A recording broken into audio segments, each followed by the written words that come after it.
Hi guys, welcome back माय new blog. कसे आहात तुम्ही सर्व? आय होप तुम्ही सगळे एकदम मजेत असणार आहात. आज पावसाने तर एकदम कमाल केली. कंटिन्यू चालू आहे तो, कंटिन्यू जरा पण थांबत नाही आहे. आणि मी तुम्हाला जसं म्हटली होती त्यानुसार आज मी तुम्हाला दुसरी भाजी दाखवते. मम्मीनी जी गावावरून मला पाठवली ती भाजी मी दाखवते. आणि ती भाजी आहे, हे बघा ही भाजी आहे. याची पानं काही अशी आहेत, हे बघा. आपट्याचं पान असतं ना, हे आहेत आपट्याच्या पानासारखे, पण खायला एकदम टेस्टी आहे. हे बघा, सेम आपट्याच्या पानासारखं आहे. तुम्ही ही भाजी कधी खाल्लीत का? जर खाल्ली असेल तर मला नक्की कमेंट करून सांगा की तुमच्याकडे या भाजीला काय म्हणतात. आमच्याकडे काय म्हणतात हे तर मी तुम्हाला सांगणारच आहे, पण त्यासाठी तुम्हाला व्हिडिओ पूर्ण बघायचा आहे. मी तुम्हाला एकदम व्हिडिओच्या शेवटी याचं नाव तुम्हाला सांगणार आहे आणि प्लस याची रेसिपीसुद्धा मी शेअर करणार आहे. ही भाजी गाईज एवढी अडचणीत असते ना, म्हणजे अगदी आतमध्ये असते. एक छोटं झुडूप असतं आणि त्याच्यावर हा वेल आलेला असतो. आणि ते वेल बिचारी मम्मी एवढं शोधून तिला काढता येत नव्हते, तरी पण तिने काढले. हे बघा, असे त्याला मग ह्या अशा कळ्या येतात नंतर. हे बघा, ही कळी आहे त्याची. मला जरा सर्दी झाल्यासारखं असं वाटतं. सर्दी झाली आहे की सर्दी होणार आहे काहीच कळत नाही आहे. तर आता मी काय करते माहीत आहे, ही भाजी आहे ना, याची देठं अशी काढून घेते. याला मस्त धुवून काढायचं आणि याची आता आपण मस्त रेसिपी बनवणार आहोत. काय आज जीभ अशी थडथडते काय माहिती, मध्येच कसं होतं. हे बघा, ही भाजी ना, ही पण भाजी मी खूप म्हणजे जसं मी मुंबईला आली आहे ना, मुंबईला आल्यापासून ही भाजी मी खाल्लीच नाही. आणि मुंबईला येऊन मला बरोबर 26-27 वर्ष झालेत. म्हणजे आम्ही 99ला आलो होतो, त्याच्या अगोदर मी ही भाजी खाल्ली होती. तेव्हापासून नाही. ते आत्ता मम्मीने मला शेतात, तिला तो वेल दिसला तर बिचारी मला पाठवलं तिने. काय करते का? हां, अच्छा, मी बोलते म्हणून श्राव तिकडे गेले बेडरूममध्ये. तर चला, मी काय करते, ही भाजी पूर्ण अगोदर साफ करून घेते. सो गाईस, तर बघा आपली मस्त इथे भाजी धुवून झाली आहे छान अशी. हे साफ करायची म्हणजे याचे हे देठ असतात ना, हे काढायचे आणि मस्त ही आता धुवून काढायची. तर मी आत्ता काय केलं माहिती आहे, ही अर्धी भाजी धुतली आहे आणि अर्धी पिशवीत सुक्की तशीच ठेवली आहे. का माहिती आहे, कारण ही भाजी मी ठेवली माझ्या मैत्रिणीसाठी. जेव्हा आता मी हे 1-2 उद्या तर नाही मला शक्य, पण परवा वगैरे मी जाईल त्यांच्यासाठी मस्त ही भाजी बनवून घेऊन जाईल. तर आता चला, ही भाजी घ्यायची आता आपल्याला चिरून. तर मी आता ही भाजी चिरते. तर बघा, आपण इथे भाजी घेतली मस्त चिरून, अशी बारीक चिरायची. चिरून घेतली. त्यानंतर इथे आपण घेतले लाल मिरची, लसण, जिरं आणि ओवा. आता हे मी बारीक वाटून घेते. आता हे जे वाटून घेतले मिश्रण, हे आपण भाजीत टाकून घेऊ.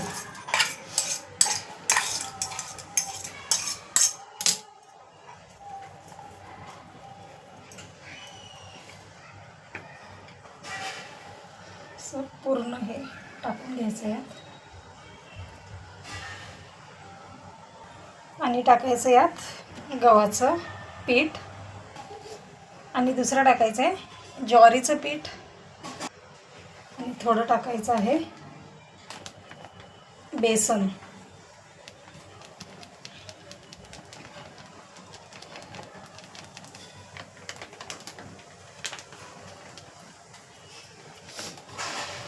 म्हणजे आपण जेवढं गव्हाचं पीठ घेऊ त्याच्या अर्धं टाकायचं ज्वारीचं पीठ आणि ज्वारीच्या पिठाच्या अर्धं टाकायचं बेसन.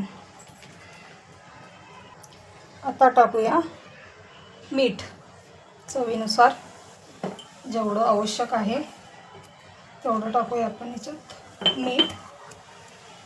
आणि थोडेसे टाकूया हळद, थोडं टाकूया लाल तिखट, थोडी टाकूया धना पावडर, थोडासा गरम मसाला, थोडेसे जिरे. आता हे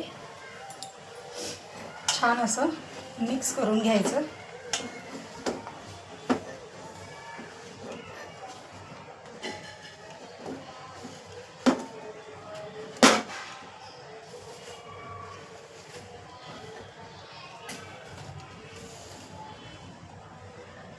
आणि बघा हे अशाप्रमाणे आपल्याला इथे पूर्ण त्याचं पीठ मळून घ्यायचं आहे.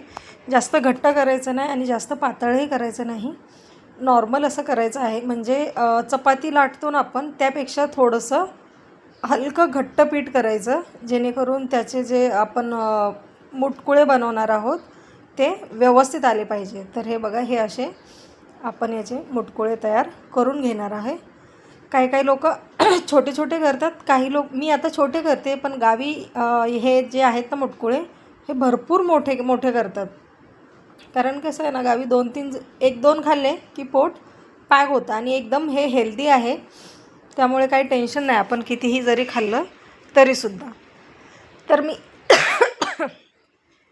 तर मी इथे ना हे मस्तपैकी याचे मुटकुळे तयार करून घेते. तुम्ही हे खाल्लेत का नक्की मला कमेंट करून सांगा. आणि जर खाल्ले असतील तर तुम्हीही याच पद्धतीने बनवता का, किंवा तुमची मग पद्धत अजून काही वेगळी आहे, तुम्ही अजून याच्यामध्ये काही वेगळे टाकताय. म्हणजे जसं की काही लोक यामध्ये शेंगदाणेसुद्धा टाकतात, तर तुम्ही पण टाकताय का? तर मम्मी माझी याच पद्धतीने करते म्हणून मला हे असे माहीत आहेत. आता मी एक दोन म्हणजे लोकांचं असं बघितलं आहे की ती लोक जी आहेत ना ती याच्यामध्ये फक्त बेसन पीठ टाकतात, जसं की आपण कोथिंबीर वडी बनवतो ना अगदी त्याप्रमाणे ते पण तसेच बनवतात. तर मग मला ॲक्च्युली ते काय बरोबर नाही वाटलं. याच्यामध्ये ज्वारीचं पीठ, गव्हाचं पीठ, तांदळाचं पीठ असं मिक्स करून टाकलं तर ते खायला पण थोडं रुचकर लागतं आणि हेल्दी पण होतं ना. नुसतंच बेसन नाही तेवढं खाल्लं नाही जात. तर चला आता हे मी बनवून घेते आणि वाफवायला ठेवते.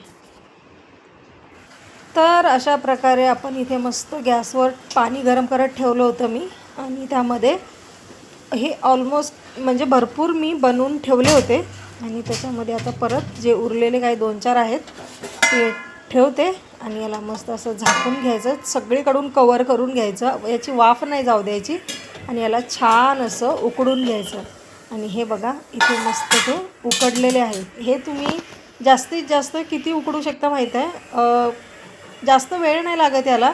खूप जरी झाले ना 15-20 मिनटात हे मस्त बॉईल होतात आणि एकदम खायला खूप भारी लागतात. श्रावला तर हे इतके आवडले होते, तिने खाल्ले. मोमोज समजून तिने खाल्ले ॲक्च्युली. तिला असं म्हणजे ती मला असं बोलली की मम्मा असं वाटतं ते मोमोज खाते मी. तर बघा इकडे माझी डिश रेडी आहे श्रावसाठी. आणि इथे मी म्हटलं चला तिला देण्या अगोदर पहिले आपण टेस्ट करावं आणि मग तिला द्यावं. तर मी इथे टेस्ट केली आणि मी अक्षरशः काय सांगू, एकदम तृप्त झाली, एक नंबर लागलं ते. तर चला आजचा व्हिडिओ एवढाच होता. कसा वाटला नक्की कमेंट करून सांगा. भेटूया पुढच्या व्हिडिओमध्ये. तोपर्यंत बाय बाय.